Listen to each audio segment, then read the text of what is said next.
നമസ്കാരം, നന്ദകുമാറാണ്. ഇപ്പം വയനാട് നടന്ന ദുരന്തം എല്ലാവർക്കും അറിയാം. ഭയങ്കര സാഡ് മൂഡാണ്. 280 ചില്ലറ ആൾക്കാർ മരിച്ചിട്ടുണ്ടെന്ന് പറയുന്നുണ്ട്. കണക്കിങ്ങനെ ഇടുന്നുണ്ട്. ആ സിറ്റുവേഷൻ വരെ വളരെ ബാഡാണ്. അപ്പം നമ്മുടെ ടെക്നിക്കൽ ടീംസിനും അല്ലെങ്കിൽ ഈ പറയുന്ന എന്താ പറയുക ജിയോഗ്രഫിക്കൽ ടീംസിനൊക്കെ ഒരു കറക്റ്റായിട്ട് ഇൻഫർമേഷൻ പാസ് ചെയ്തിരുന്നെങ്കിൽ എനിക്ക് തോന്നുന്നു കുറച്ച് അലേർട്ടോടെ കിട്ടിയേനെ. Whatever it is. അതിനെക്കുറിച്ച് നമ്മളിപ്പോൾ സംസാരിച്ചിട്ട് കാര്യമില്ല. അപ്പം സർവൈവൽസ് അവിടെ നടക്കുകയാണ്, എല്ലാവരും ന്യൂസിൽ കാണാണ്. അപ്പോൾ എനിക്ക് മനസ്സിൽ തോന്നിയ ഒരു ഐഡിയ ഞാൻ പറയുകയാണ്. ഇപ്പം അവിടുത്തെ ടോട്ടൽ പോപ്പുലേഷൻ എത്രയുണ്ടെന്നുള്ളത് ഐഡൻറ്റിഫൈ ചെയ്യാനായിട്ട് ബുദ്ധിമുട്ടുണ്ടാവില്ല. കാര്യം വോട്ടർ ID ലിസ്റ്റോ അല്ലെങ്കിൽ വോട്ടർ പട്ടികയൊക്കെ നോക്കിക്കഴിഞ്ഞാൽ അവിടെ ടോട്ടൽ എത്ര നമ്പർ ഓഫ് പീപ്പിൾസ് സ്റ്റേ ചെയ്തിട്ടുണ്ടായിരുന്നെന്നും എത്ര ആൾക്കാരാണ് അവിടെ ഉള്ളതെന്നും നമുക്കറിയാൻ പറ്റും. എത്ര ഹൗസ് ഉണ്ടായിരുന്നു എന്നുള്ളത് നമുക്കറിയാൻ പറ്റും. അപ്പോൾ ഞാൻ പറയുന്നത്, ഇപ്പോൾ ബോച്ചെ ഏതൊരു ആളെന്തോ ക്രിമിനൽ ഒഫൻസുമായിട്ട് ബന്ധപ്പെട്ടിട്ട് 30 കോടി രൂപ കളക്ട് ചെയ്യണമെന്ന് പറഞ്ഞപ്പോഴത്തേക്കും കേരളത്തിലുള്ള ആൾക്കാർ കളക്ട് ചെയ്ത് കൊടുത്തു. ആ പുള്ളി ഇറങ്ങിയിട്ടുണ്ടോ ഇല്ലെന്നൊന്നും എനിക്കറിയില്ല. അപ്പോൾ കോടിക്കണക്കിന് രൂപ ഉണ്ടാക്കുക എന്ന് പറയുന്നത് നമ്മുടെ കേരളത്തിനെ സംബന്ധിച്ചിട്ട് വലിയൊരു ബുദ്ധിമുട്ടുള്ള പരിപാടിയല്ല. ഇപ്പം 4 ലക്ഷത്തിനോ 5 ലക്ഷത്തിനൊക്കെ വീടും വെച്ച് കൊടുക്കാനായിട്ട് അറിയാവുന്നവരുണ്ട്. അപ്പം വീട് നഷ്ടപ്പെട്ടവർക്ക് വീട് വെച്ച് കൊടുക്കുക, ബേസിക് ആയിട്ടുള്ള കാര്യങ്ങളൊന്ന് സെറ്റ് ചെയ്ത് കൊടുക്കാൻ വേണ്ടിയിട്ട് നമുക്ക് കേരളത്തിലുള്ള ആൾക്കാർക്കും മലയാളികൾക്കും അല്ലെങ്കിൽ ഇന്ത്യയിലുള്ള ആൾക്കാർക്കൊക്കെ വിചാരിച്ചു കഴിഞ്ഞാൽ നടക്കുന്ന കാര്യമാണ്. അപ്പോൾ അവിടെയുള്ള ആൾക്കാർക്ക് ഇനി കയറി കിടക്കാൻ വീടില്ല അല്ലെങ്കിൽ അങ്ങനെ ഇല്ല എന്നൊക്കെ പറഞ്ഞാൽ സങ്കടപ്പെട്ട കാര്യമില്ല. എല്ലാവരും ഒരു 100 രൂപ വെച്ചിട്ടിട്ടാൽ പോലും അത്യാവശ്യം എമൗണ്ട് ഉണ്ടാക്കാൻ പറ്റുന്ന ഒരു നാടാണ് ഇന്ത്യ. കാര്യം ലോകത്തിൽ തന്നെ ഏറ്റവും പോപ്പുലർ കൺട്രിയാണ്. ഞാൻ പറയുന്നത് കൃത്യമായിട്ടൊരു കണക്ക് എടുക്കുക അവിടെയുള്ള ആൾക്കാരുടെ. അപ്പോൾ ഈ മുഖ്യമന്ത്രിയുടെ ദുരിതാശ്വാസ നിധിയിലേക്ക് എല്ലാവരും പൈസ ഇടുന്നുണ്ട്. ദാറ്റ്സ് ബെറ്ററാണ്.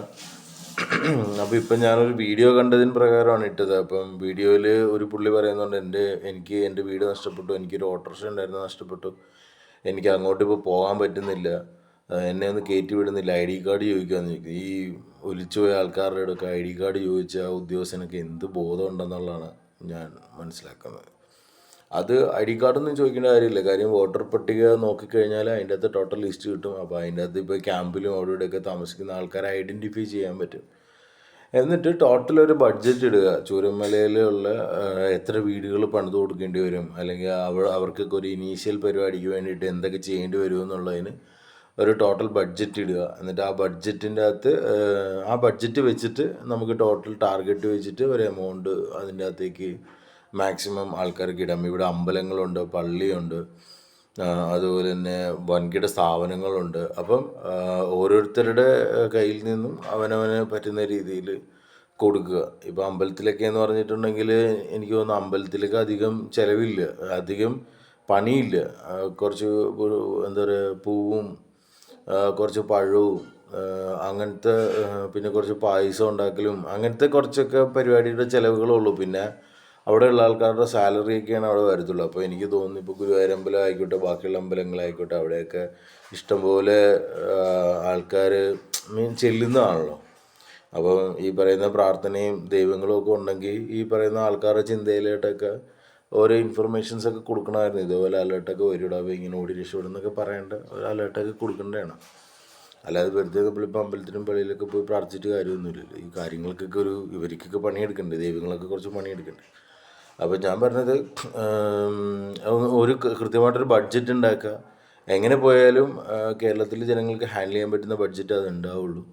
എന്നിട്ട് ആ ടാർഗറ്റ് വെച്ചിട്ട് ഇത്ര വീട് വേണം, അല്ലെങ്കിൽ അവിടെ ജോലി എടുത്ത ആൾക്കാരുണ്ട്, ഇപ്പോൾ ഓട്ടോറിക്ഷ ഒക്കെ ഓടിച്ച് നടന്ന ആൾക്കാരുണ്ട്. അവരൊക്കെ ഇനിയിപ്പം ദുരന്തം കഴിഞ്ഞ്, ഇപ്പം നമ്മളിപ്പോൾ ദുരന്ത വാർത്ത കണ്ടു, അത് കഴിഞ്ഞിട്ട് അവിടെ സർവൈവൽസ് കഴിഞ്ഞു, അത് കഴിഞ്ഞിട്ട് ഇവർ വീണ്ടും പോയിട്ട് എന്ത് ചെയ്യും? അവർ ഫുൾ പാനിക് സിറ്റുവേഷനാണ്. അപ്പോൾ അവരെ ഹെൽപ്പ് ചെയ്യുക. അപ്പം വെറുതെ എമൗണ്ട് നമ്മൾ കൊണ്ടുപോയിട്ട് മുഖ്യമന്ത്രിയുടെ ഇതിലേക്ക് ഇട്ടിട്ട് പിന്നെ അത് കുറേ കളക്ടർ അതുപോലത്തെ കുറേ ആൾക്കാർ അവരുടേതായിട്ടുള്ള ഇഷ്ടത്തിന് കുറേ ഡൈവേഴ്ഷൻസ് എടുത്ത് അങ്ങനെ പോയി അത് ലേറ്റാക്കാതെ ടോട്ടൽ അവിടെ എത്ര ഫാമിലി ഉണ്ടായിരുന്നു എന്നുള്ളതിൻ്റെ കൃത്യമായിട്ടുള്ള ഡേറ്റ ഈ പറയുന്ന വോട്ടർ പട്ടികയിലോ അല്ലെന്നുണ്ടെങ്കിൽ പോപ്പുലേഷൻ എടുക്കുന്ന ആൾക്കാരുണ്ടല്ലോ, നമ്മുടെയൊക്കെ വീട്ടിൽ സെൻസസ് എടുക്കുന്ന ആൾക്കാരൊക്കെ ഉണ്ടല്ലോ, അപ്പോൾ അവരെയൊക്കെ നോക്കിക്കഴിഞ്ഞാൽ അവിടെ എത്ര പേര് താമസിച്ചിരുന്നു എന്നും, അതുപോലെ തന്നെ അവിടുത്തെ വില്ലേജ് ഓഫീസിൽ നോക്കിക്കഴിഞ്ഞാൽ അവിടെ എത്ര പ്രോപ്പർട്ടി രജിസ്ട്രേഷൻ ഉണ്ടായിരുന്നു എന്നും ഒക്കെ നമുക്ക് കൃത്യമായിട്ടുള്ള ഡേറ്റാസ് കിട്ടും അല്ലേ. അവിടെ താമസിച്ച ആൾക്കാർക്ക് ആധാരവും അതും ഇതൊക്കെ ഉള്ളതാണ്. അപ്പോൾ ഒരു മിനിമം, അതായത് അവരുടെ ലാൻഡ് പോയിട്ടില്ലല്ലോ ഇപ്പോഴും. ലാൻഡ് എല്ലാവർക്കും ഉണ്ടാവില്ല, അത് വീണ്ടും ഒന്ന് അളന്ന് തരംതിരിച്ച് സെറ്റാക്കി കൊടുക്കലായിരിക്കുമല്ലോ അവിടെ ഉണ്ടാവുള്ളൂ. അപ്പോൾ ലാൻഡ് ഇപ്പോഴും ഉണ്ടാവും. ആ ലാൻഡിൽ അവർക്ക് കയറി താമസിക്കാൻ പറ്റുന്ന വലിയ വീടല്ല, ഒരു ചെറിയ വീടെങ്കിൽ ചെറിയ വീട് വെച്ച് കൊടുക്കുക. ഒരു ബേസിക് അവർക്ക് ഒന്ന് സ്റ്റാർട്ടപ്പ് ചെയ്യാൻ വേണ്ടിയിട്ട്, അതായത് അവർക്കിപ്പം ചെറിയ ജോലി ചെയ്യുന്നവരാണെങ്കിൽ അതൊക്കെ ചെയ്യാൻ വേണ്ടി ടോട്ടൽ എത്ര ബഡ്ജറ്റ് വേണ്ടി വരുമോ എന്നുള്ളത് നോക്കിയിട്ട് അതൊന്ന് റീസ്ട്രക്ചർ ചെയ്ത് ചെയ്യാൻ വേണ്ടിയിട്ടുള്ള മാർഗം നമ്മുടെ ഗവൺമെൻറ് ഉദ്യോഗസ്ഥർ ചെയ്യുവാണെങ്കിൽ ദാറ്റ്സ് ബെറ്റർ. അതല്ലാതെ അതിനെക്കുറിച്ചിട്ട് അറിവും ബോധമുള്ള ആൾക്കാർ ആരെങ്കിലും ഉണ്ടെങ്കിൽ അത് ചെയ്തിട്ട് അതിന് ടോട്ടൽ എമൗണ്ട് എത്ര വരുമെന്ന് വെച്ചിട്ടുണ്ടെങ്കിൽ അതൊന്ന് സോഷ്യൽ മീഡിയ വഴി പബ്ലിഷ് ചെയ്തിട്ട് ഈ പറയുന്ന സോഷ്യൽ മീഡിയയിൽ ഇരിക്കുന്ന ആൾക്കാരും അല്ലെങ്കിൽ ലോകത്തിൻ്റെ നാനാഭാഗത്തുള്ള ആൾക്കാരും എല്ലാവരും ചേർന്നിട്ട് അതൊന്ന് സെറ്റ് ചെയ്ത് കൊടുക്കാൻ പറ്റുന്ന മാർഗങ്ങളെക്കുറിച്ചിട്ടൊന്ന് ആലോചിക്കണം. അങ്ങനെ ചെയ്യണമെന്നുള്ളതാണ് എൻ്റെ ഒരു ആഗ്രഹം. അങ്ങനെ എന്തെങ്കിലും ഒരു ടോട്ടൽ സ്ട്രക്ചർ വരുവാണെന്നുണ്ടെങ്കിൽ എനിക്ക് തോന്നുന്നു കുറച്ചും കൂടി കൂടുതൽ ആൾക്കാർക്ക് അതിനെ സർവൈവ് ചെയ്ത് കൊടുക്കാൻ പറ്റും. എങ്ങനെ പോയാലും അവിടെ ഇപ്പം 300, ഇപ്പം എനിക്ക് തോന്നുന്നു അറൗണ്ട് ഒരു 300 പീപ്പിൾസ് 280 പീപ്പിൾസ് എന്തോ മരണപ്പെട്ടിട്ടുണ്ട്. അപ്പം എത്ര ഫാമിലിയാണ്, അല്ലെങ്കിൽ എത്ര ടോട്ടൽ എത്ര ഫാമിലി ഉണ്ടായിരുന്നു എന്നൊക്കെ നമുക്ക് അധികം ഡേറ്റ മനസ്സിലാവുമല്ലോ. അങ്ങനെ ചെയ്യുന്നതാണ് കുറച്ചും കൂടി ബെറ്റർ എന്നാണ് എനിക്ക് തോന്നുന്നത്. ഇനിയാണ് അവർക്ക് ജീവിക്കേണ്ടത്. ഇപ്പോൾ അവരുടെ ജീവൻ തിരിച്ചു കിട്ടി, ജീവൻ തിരിച്ചിട്ട് ഇപ്പോൾ ക്യാമ്പിലാണ്. ഇനിയും കുറേ ആൾക്കാരെ അവിടെ കണ്ടെത്താനുണ്ട്. ഇതെല്ലാം കഴിഞ്ഞാലും പിന്നീട് അവരുടെ ലൈഫുണ്ട്. ഇപ്പം ഇതിനു മുമ്പ് എവിടെയോ ഒരു ഇതുപോലെ തന്നെ ഒരു ഒരു ഇങ്ങനെ മഴവെള്ളം വന്ന് ഉരുൾ പൊട്ടി ഒരു പ്രദേശം വാനിഷായത് നമ്മൾ കണ്ടതാണ്. കഴിഞ്ഞ വർഷമാണെന്ന് തോന്നുന്നു. എനിക്കത് ഓർമ്മയില്ല, അത് ഏതാ സ്ഥലം ഏതാണെന്നൊന്നും എനിക്കറിയത്തില്ല, അതുകൊണ്ട് പറഞ്ഞാൽ. അപ്പോൾ അവിടുത്തെ ജനങ്ങൾ എങ്ങനെയാണ് ഇപ്പോൾ ജീവിക്കുന്നതെന്ന് എനിക്കറിയില്ല. അപ്പോൾ ഇങ്ങനൊരു പരിപാടി ചെയ്യണം.